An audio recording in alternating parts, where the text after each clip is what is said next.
السلام علیکم، میں محمد علی خان اپنے یوٹیوب چینل سوشل سگنل کے ساتھ ایک بار پھر آپ کی خدمت میں حاضر ہوں۔ آج ہم بات کریں گے عام معافی کی۔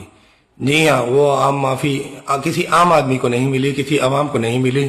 عام معافی ملی ہے جن کے سروں پر انعام تھا، ان 200 ڈاکوؤں کو، کچے کے ڈاکوؤں کو، جن کی صوبائی حکومت نے یہ شاندار قدم اٹھایا ہے جس پر ان کو جتنا خراج تحسین پیش کیا جائے کم ہے۔ ظاہر ہے غریب آدمی، عام آدمی، عوام تو خراج تحسین پیش کرنے کے لیے رہ گئے اور خراج تحسین ہی پیش کر سکتے ہیں۔ یقیناً حکومت کے نظر میں اس کے حوالے سے جواز موجود ہوگا، دلائل موجود ہوں گے، اور وہ بہتر سمجھتی ہوگی کہ ان کو قومی دھارے میں لایا جائے۔ کیا پتہ ان کو آگے چل کے پولیس یا رینجر یا مختلف فورسز میں بھرتی کرا لیا جائے اور اس طرح وہ قومی دھارے میں آ سکیں۔ مگر سوال تو بنتا ہے، سوال تو اٹھتا ہے کہ جو معمولی جرائم میں ہزاروں لاکھوں نوجوان جیلوں میں قید ہیں، کورٹوں میں دھکے کھا رہے ہوتے ہیں، ان کے لیے عام معافی کا اعلان کب ہوگا؟ جو مختلف دیگر تنظیمیں ماضی میں MKM ہو گئی یا دیگر مذہبی تنظیمیں ہو گئیں،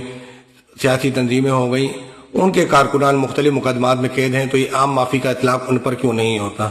سوال تو یہ بھی اٹھتا ہے کہ تحریک انصاف کے خلاف ایک عرصے سے آپریشن جاری ہے، تو یہ ایک عام معافی کا فارمولہ ان کے لیے کیوں نہیں بنتا؟ یقیناً صوبہ سندھ کی حکومت کے اختیار میں جو کچھ ہے انہوں نے کیا، انہوں نے ڈاکوؤں کو عام معافی دے دی ہے اور ان کو ایک نیا ماحول فراہم کیا جائے گا۔ انہوں نے اپنے ہتھیار ایک تقریب میں پیش کیے، ہتھیار ڈالے، جس کے جواب میں حکومت سندھ کی طرف سے ان کی مالی معاونت کا بھی اعلان کیا گیا ہے، اور ایک خبر کے مطابق کہا جا رہا ہے کہ فی ڈاکو کو 50 لاکھ روپے دیے جائیں گے تاکہ وہ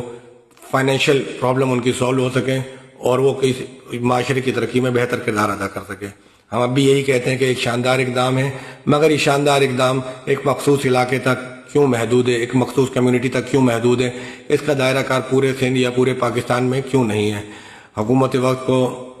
تھنک ٹینکس کو، مقتدر حلقوں کو، اسٹیبلشمنٹ کو، بیوروکریسی کو، عدلیہ کو اس حوالے سے سوچنے کی ضرورت ہے۔ ایک ایسا پلان چارٹ آؤٹ کیا جائے جس میں تمام اسٹیک ہولڈرز کو آن بورڈ لیا جائے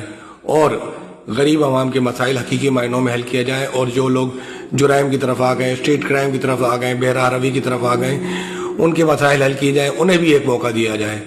ایک چانس دیا جائے تاکہ معاشرے سے جرائم کی بیک کنی ہو سکے اور جرائم کا خاتمہ ہو سکے اور کرائم فری سوسائٹی وجود میں آ سکے۔ گفتگو کا یہ سلسلہ جاری رہے گا، ملیں گے کسی نئی بات، کسی نئی ٹاپک کے ساتھ، جب تک کے لیے دیجیے اجازت، اللہ حافظ۔